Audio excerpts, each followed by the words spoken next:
आजकल लोगों को शिवरात्रि को लेकर के बहुत भ्रांति है। कुछ लोगों के मन में ये है कि शिवरात्रि को भगवान शंकर का विवाह माता पार्वती के साथ हुआ, इसलिए महाशिवरात्रि मनाई जाती है। परंतु कुछ विद्वानों के हृदय में यह भी है कि इस दिन भगवान शंकर का प्राकट्य हुआ है, इसलिए भगवान शंकर के प्राकट्य के रूप में यह महाशिवरात्रि मनाई जाती है। बात दोनों ही सही है। मूलतः तो यह है कि आज के दिन अर्थात महाशिवरात्रि के दिन फाल्गुन कृष्ण पक्ष की चतुर्दशी को भगवान शंकर का प्राकट्य हुआ था। भगवान शंकर निराकार से साकार स्वरूप शिवलिंग के रूप में प्रकट हुए।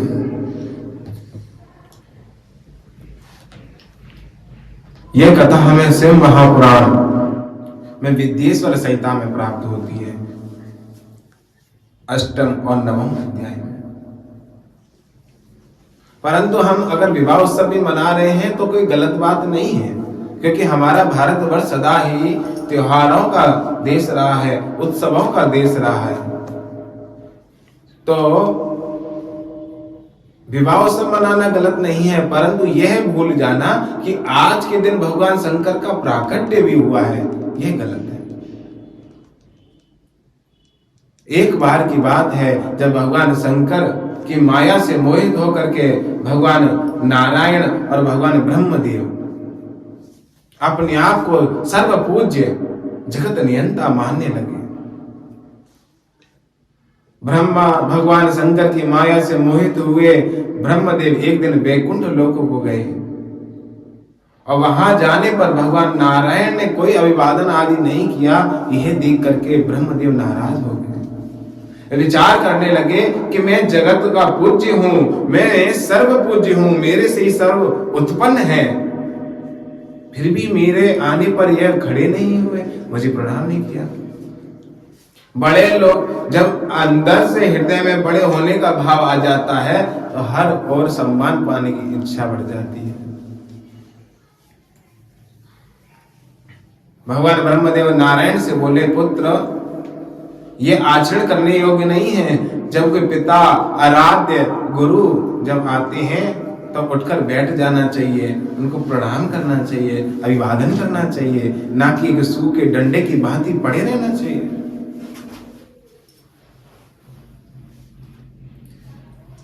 तब नारायण भगवान बोले कि पुत्र तुम्हारे लिए आसन है, यहां तुम विराजो।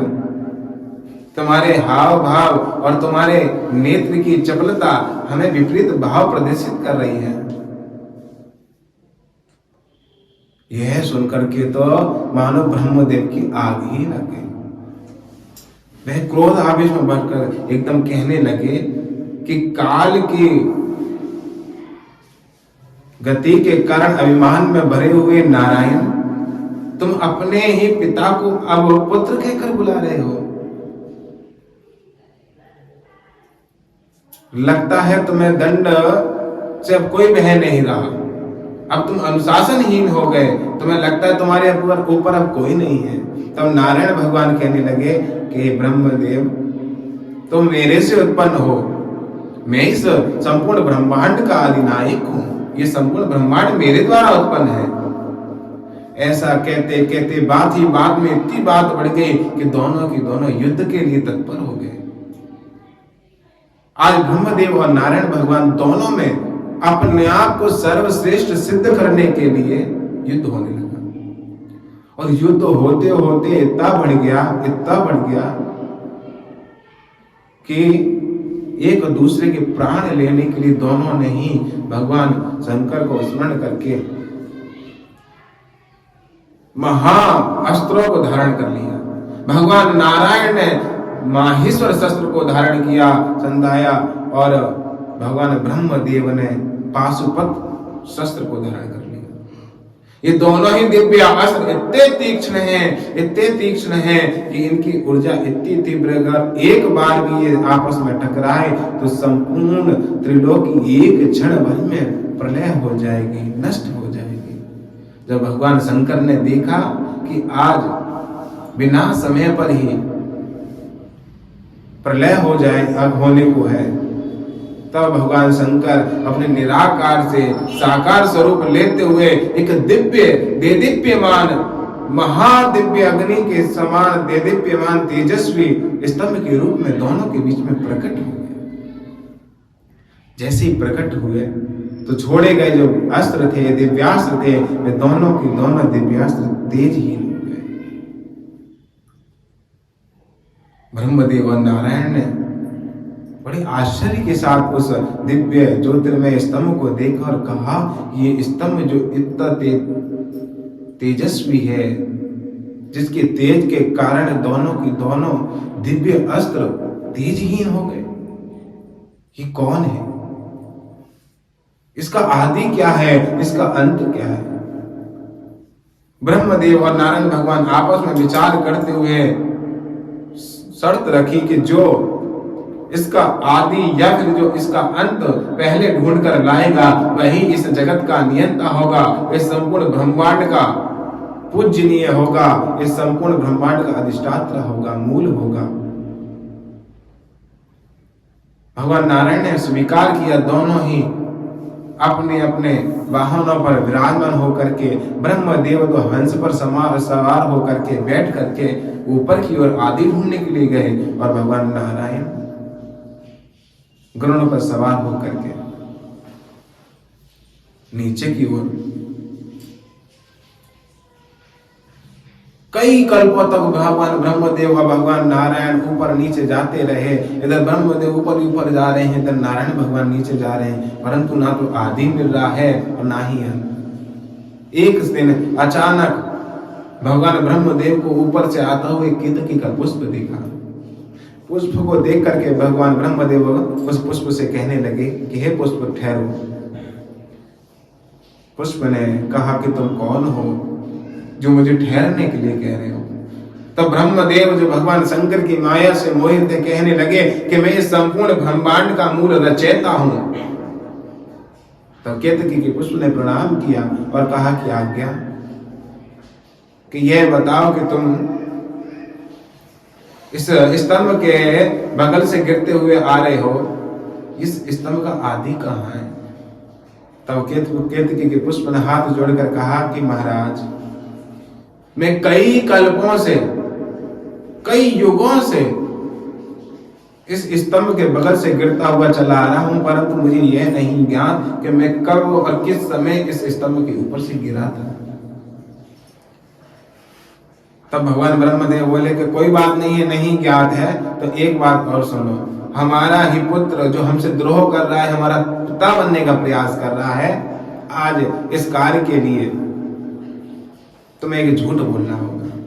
केतकी ने पुष्प ने कहा कि महाराज मैं झूठ क्यों बोलूं और झूठ बोलने से मुझे क्या लाभ?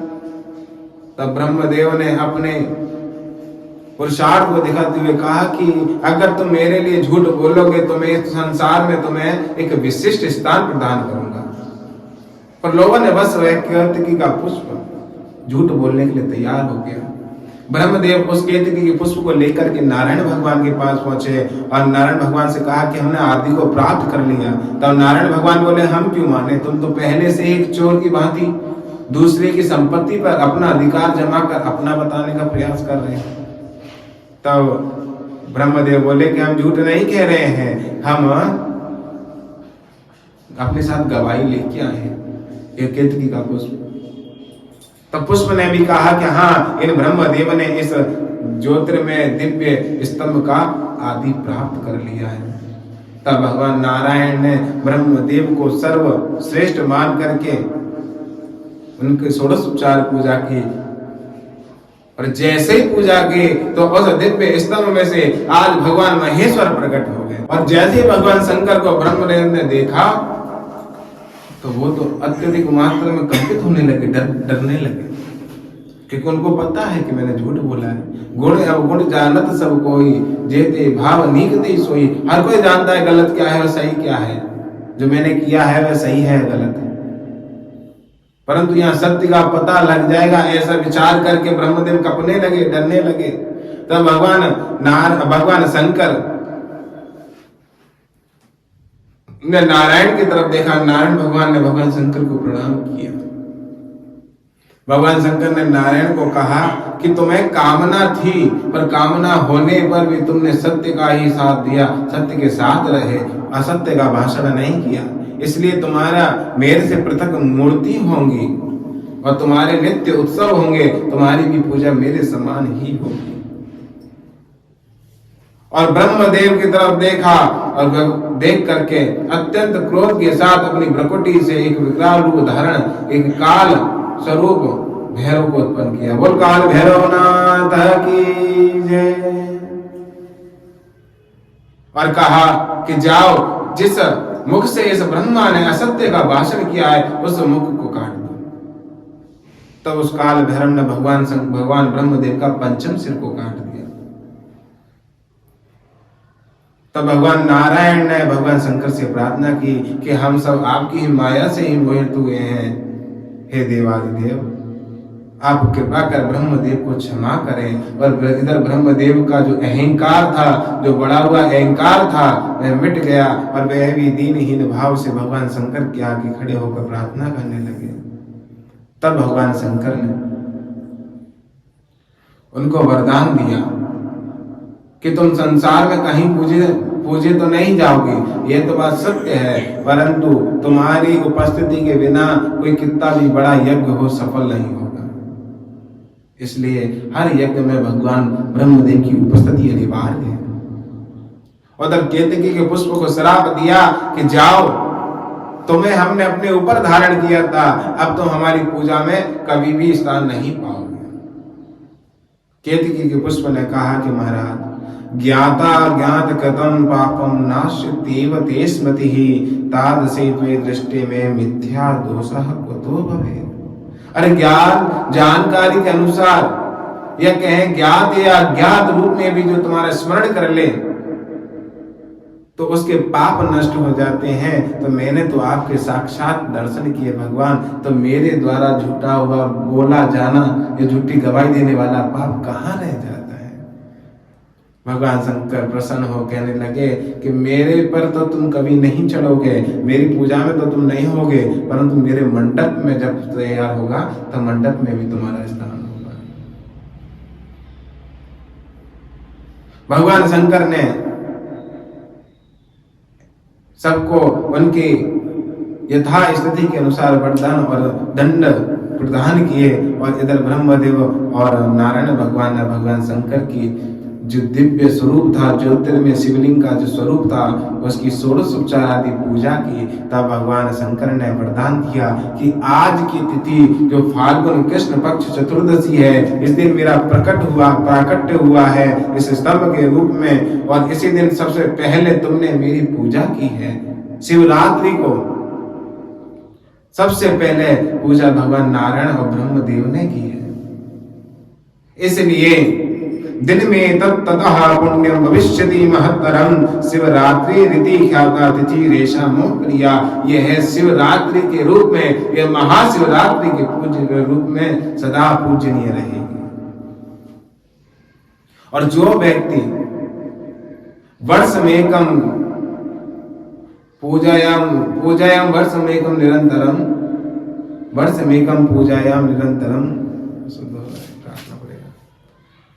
यत् फलम मम पूजायाम वर्षमेकं निरंतरम तत्फलम लभते सद्यः शिवरात्रो मद अर्चना। जो व्यक्ति पूरे वर्ष निरंतर मेरा ध्यान चिंतन जप पूजा आदि करेगा, उसका जो फल होगा वही फल मात्र शिवरात्रि को, जो रात्रि के 4 पहर की मेरी पूजा करेगा, उसको वह फल प्राप्त हो जाएगा। ये है शिवरात्रि की कथा, ये है भगवान शंकर के प्राकट्य की कथा। वो शंकर भगवान की जय।